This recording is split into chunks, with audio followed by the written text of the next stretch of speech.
மத்தேயு 24ஆம் அதிகாரம். இயேசு தேவாலயத்தை விட்டு புறப்பட்டு போகையில் அவருடைய சீசர்கள் தேவாலயத்தின் கட்டடங்களை அவருக்கு காண்பிக்க அவரிடத்தில் வந்தார்கள். இயேசு அவர்களை நோக்கி, இவைகளை எல்லாம் பார்க்கிறீர்களே, இவ்விடத்தில் ஒரு கல்லின் மேல் ஒரு கல்லிராதபடிக்கு எல்லாம் இடிக்கப்பட்டு போகும் என்று மெய்யாகவே உங்களுக்கு சொல்லுகிறேன் என்றார். பின்பு அவர் ஒலிவ மலையின் மேல் உட்கார்ந்திருக்கையில் சீசர்கள் அவரிடத்தில் தனித்து வந்து, இவைகள் எப்பொழுது சம்பவிக்கும்? உம்முடைய வருகைக்கும் உலகத்தின் முடிவுக்கும் அடையாளம் என்ன? எங்களுக்கு சொல்ல வேண்டும் என்றார்கள். இயேசு அவர்களுக்கு பிரதியுத்தரமாக, ஒருவனும் உங்களை வஞ்சியாதபடிக்கு எச்சரிக்கையாயிருங்கள். ஏனெனில் அநேகர் வந்து என் நாமத்தை தரித்து கொண்டு நானே கிறிஸ்து என்று சொல்லி அநேகரை வஞ்சிப்பார்கள். யுத்தங்களின் செய்திகளையும் கேள்விப்படுவீர்கள். கலங்காதபடி எச்சரிக்கையாயிருங்கள்.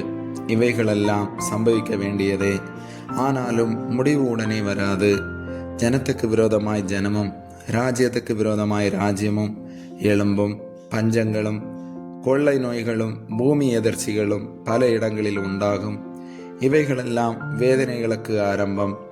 அப்பொழுது உங்களை உபத்திரவங்களுக்கு ஒப்பு கொடுத்து உங்களை கொலை செய்வார்கள். என் நாமத்து நிமித்தம் நீங்கள் சகல ஜனங்களாலும் பகைக்கப்படுவீர்கள். அப்பொழுது அநேகர் இடறல் அடைந்து ஒருவரையொருவர் காட்டிக் கொடுத்து ஒருவரையொருவர் பகைப்பார்கள். அநேகம் கள்ள தீர்க்கதரிசிகளும் எழும்பி அநேகரை வஞ்சிப்பார்கள். அக்கிரமம் மிகுதியாவதினால் அநேகருடைய அன்பு தணிந்து போம். முடிவு வரியந்தம் நிலை நிற்பவனே ரட்சிக்கப்படுவான். ராஜ்யத்தினுடைய இந்த சுவிசேஷம் பூலோகம் எங்குமுள்ள சகல ஜாதிகளுக்கும் சாட்சியாக பிரசங்கிக்கப்படும். அப்போது முடிவு வரும். மேலும் பாழாக்குகிற அருவருப்பை குறித்து தானியேல் தீர்க்கதரிசி சொல்லி இருக்கிறானே, வாசிக்கிறவன் சிந்திக்க கடவன். நீங்கள் அதை பரிசுத்த ஸ்தலத்தில் நிற்க காணும்போது யூதேயாவில் இருக்கிறவர்கள் மலைகளுக்கு ஓடிப்போக கடவர்கள். வீட்டின் மேல் இருக்கிறவன் தன் வீட்டிலே எதையாகிலும் எடுப்பதற்கு இறங்காதிருக்க கடவன்.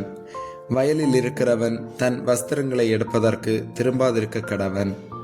அந்நாட்களிலே கர்ப்பவதிகளுக்கும் பால் கொடுக்கிறவர்களுக்கும் ஐயோ!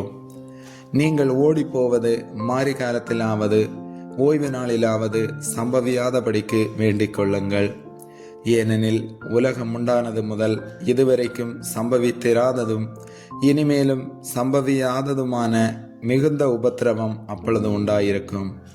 அந்நாட்கள் குறைக்கப்படாதிருந்தால் ஒருவனாகிலும் தப்பிப்போவதில்லை. தெரிந்து கொள்ளப்பட்டவர்களின் நிமித்தமோ அந்த நாட்கள் குறைக்கப்படும். அப்பொழுது இதோ கிறிஸ்து இங்கே இருக்கிறார், அதோ அங்கே இருக்கிறார் என்று எவனாகிலும் சொன்னால் நம்பாதேயுங்கள். ஏனெனில் கள்ள கிறிஸ்துக்களும் கள்ள தீர்க்கதரிசிகளும் எழும்பி கூடுமானால் தெரிந்து கொள்ளப்பட்டவர்களையும் வஞ்சிக்கப்படத்தக்கதாக பெரிய அடையாளங்களையும் அற்புதங்களையும் செய்வார்கள். இதோ முன்னதாக உங்களுக்கு அறிவித்திருக்கிறேன்.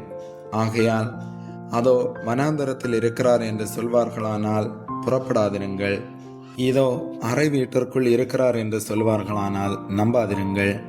மின்னல் கிழக்கிலிருந்து தோன்றி மேற்கு வரைக்கும் பிரகாசிக்கிறது போல மனுஷகுமாரனுடைய வருகையும் இருக்கும். பிணம் எங்கேயோ அங்கே கழுகுகள் வந்து கூடும். அந்நாட்களின் உபத்திரவம் முடிந்தவுடனே சூரியன் அந்தகாரப்படும், சந்திரன் ஒளியை கொடாதிருக்கும், நட்சத்திரங்கள் வானத்திலிருந்து விழும், வானத்தின் சத்துவங்கள் அசைக்கப்படும். அப்பொழுது மனுஷகுமாரனுடைய அடையாளம் வானத்தில் காணப்படும். அப்பொழுது மனுஷகுமாரன் வல்லமையோடும் மிகுந்த மகிமையோடும் வானத்தின் மேகங்கள் மேல் வருகிறதை பூமியிலுள்ள சகல கோத்திரத்தாரும் கண்டு புலம்புவார்கள். வலுவாய் தொனிக்கும் எக்கால சத்தத்தோடு அவர் தமது தூதர்களை அனுப்புவார். அவர்கள் அவரால் தெரிந்து கொள்ளப்பட்டவர்களை வானத்தின் ஒருமுனை முதற்கொண்டு மறுமுனை மட்டும் 4 திசைகளிலும் இருந்து கூட்டி சேர்ப்பார்கள். அத்தி மரத்தினால் ஒரு உவமையை கற்றுக்கொள்ளுங்கள். அதிலே இளங்களை தோன்றி துளிர்விடும்போது வசந்த காலம் சமீபமாயிற்று என்று அறிவீர்கள். அப்படியே இவைகளை எல்லாம் நீங்கள் காணும்போது அவர் சமீபமாய் வாசலருகே வந்திருக்கிறார் என்று அறியுங்கள். இவைகளெல்லாம் சம்பவிக்கும் முன்னே இந்த சந்ததி ஒளிந்து போகாதென்று மெய்யாகவே உங்களுக்கு சொல்லுகிறேன். வானமும் பூமியும் ஒளிந்து போம், என் வார்த்தைகளோ ஒளிந்து போவதில்லை. அந்த நாளையும் அந்த நாளிகையையும் என் பிதா ஒருவர் தவிர மற்றொருவனும் அறியான், பரலோகத்தில் உள்ள தூதர்களும் அறியார்கள். நோவாவின் காலத்தில் எப்படி நடந்ததோ அப்படியே மனுஷகுமாரன் வரும் காலத்திலும் நடக்கும். எப்படியெனில் ஜலப்பிரளயத்துக்கு முன்னான காலத்திலே நோவா பேழைக்குள் பிரவேசிக்கும் நாள் வரைக்கும் ஜனங்கள் புசித்தும் குடித்தும் பெண் கொண்டும் பெண் கொடுத்தும் ஜலப்பிரளயம் வந்து அனைவரையும் வாரிக்கொண்டு போகும் மட்டும் உணராதிருந்தார்கள். அப்படியே மனுஷகுமாரன் வரும் காலத்திலும் நடக்கும். அப்பொழுது 2 பேர் வயலில் இருப்பார்கள். ஒருவன் ஏற்றுக்கொள்ளப்படுவான், ஒருவன் கைவிடப்படுவான். 2 ஸ்திரீகள் இயந்திரம் மறைத்து கொண்டிருப்பார்கள். ஒருத்தி ஏற்றுக்கொள்ளப்படுவாள், ஒருத்தி கைவிடப்படுவாள். உங்கள் ஆண்டவர் இன்ன நாளிகையிலே வருவார் என்று நீங்கள் அறியாதிருக்கிறபடியினால் விழித்திருங்கள். திருடன் இன்ன ஜாமத்தில் வருவான் என்று வீட்டஜமான் அறிந்திருந்தால் அவன் விழித்திருந்து தன் வீட்டை கன்னமிட விட்டான் என்று அறிவீர்கள். நீங்கள் நினையாத நாளிகையிலே மனுஷகுமாரன் வருவார். ஆதலால் நீங்களும் ஆயத்தமாயிருங்கள். ஏற்ற வேளையிலே தன் வேலைக்காரருக்கு போஜனம் கொடுத்து அவர்களை விசாரிக்கும்படி எஜமான் வைத்த உண்மையும் விவேகமுள்ள ஊழியக்காரன் யாவான். எஜமான் வரும்போது அப்படி செய்கிறவனாக காணப்படுகிற ஊழியக்காரனே பாக்கியவான். தன் ஆஸ்திகள் எல்லாவற்றின் மேலும் அவனை விசாரணைக்காரனாக வைப்பான் என்று மெய்யாகவே உங்களுக்கு சொல்லுகிறேன்.